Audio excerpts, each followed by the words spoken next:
Chapter 3. At around 2:30 a.m., Dante again opened his eyes to a distinct smashing and clanging sound down the hall. He grabbed a hold of the tablet and checked the kitchen, only to find the visual feed had somehow been disabled. Only the same loud clanging came from the tablet camera. He sighed, rose from his seat, and began flickering the lights on the right side hallway. Nothing was there, only continued noise from the kitchen. "Hey!" He leaned into the hall and crossed his arms. "Listen, if you're an employee, could you bring me a strawberry malt? And if you're a thief, be advised there's nothing worth taking in here. And I'm a semi-retired 50-something-year-old demon slayer. I have a low tolerance for crap and a hell of an uppercut." And, he sighed, unable to believe he was adding this third qualifier. "If you're that animatronic chicken, I just pounded the rabbit into nuts and bolts. Lay a feather on me and I'll do the same to you." Whoever was in the kitchen did not respond, but just kept clanging metal objects of some sort together, probably pots and pans. Dante again flickered the lights in the hallway, hoping to get its attention, but nothing reacted. "Fine, can't stay in there forever. Whatever it is, I'll get a good look at it later." He sat back down and reviewed the footage on the tablet. And who or what keeps messing with that stupid curtain? That fox has seen better days. I get why they want to hide it. A deep, demonic groan came from down the hallway. Dante checked the tablet to find nothing there, but the sound was so loud and so close, he figured he better flick the lights. Immediately after he did, he was greeted by the sight of the horrifying, slack-jawed Chica the chicken animatronic.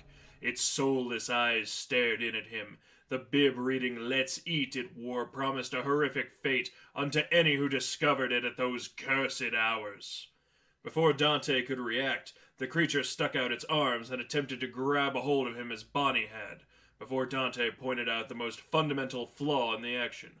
"You're a damn chicken!" He took a hold of his own on the animatronic's arm and raised it to its face. "You don't have fingers! These are feathers! There is almost literally no way you can grab a hold of me and drag me to wherever you and your disassembled buddy over there want to take me." Chica stopped in her tracks, looked back and forth at her fingerless arms, as if she had never considered this before. "I mean, you could maybe try to bear hug me and drag me like that, but there's no way you'd make any progress. It's just not going to happen.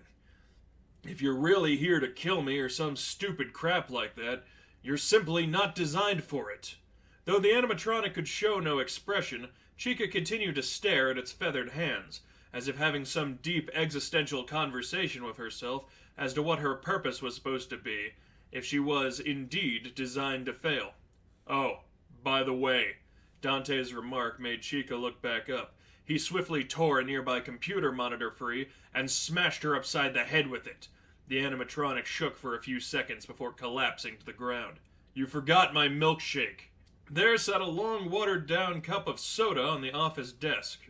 Dante took a hold of it and poured it along the machine's body, then grabbed some of the severed wires from the monitor, touched one briefly to his arm, and got a quick electric shock for the effort. "But that's okay," he said, standing over his struggling foe. "I like fried chicken, too," and dropped the wires. Chica jerked and groaned in its deep voice, now full of what could well be agony as the electric current blasted through its body. Fizzing and sizzles could be heard, and something like a small eruption burst her chest cavity, before robotic rigor mortis sat in, and it laid, motionless and defeated. Not wanting to push the entire body out at once, Dante instead tore off the arms, then the legs, and tossed the oversized electronics out into the hallway. He was about to do the same with the torso and head, but noticed something leaking onto his hands as he took a hold, somewhere between the consistency of oil and blood. He thought little of it, tore off Chica's bib and wiped his hands with it, before he threw the rest of the body out and sat down. He was about to look over all the rooms again, before he took a good look at the painted "Celebrate" poster that depicted Bonnie, Chica, and Freddy, and frowned. "She's got arms in the poster? Wow, way to spring for authenticity, boys. Top notch." And resumed checking the rooms. "Freddy, gotta admit, think I like you best," Dante said, "because you haven't moved this entire time." He clicked on Pirate's Cove to find Foxy the animatronic fox, now entire feet from the open curtain that once hid him. Guess I gotta keep an eye on you.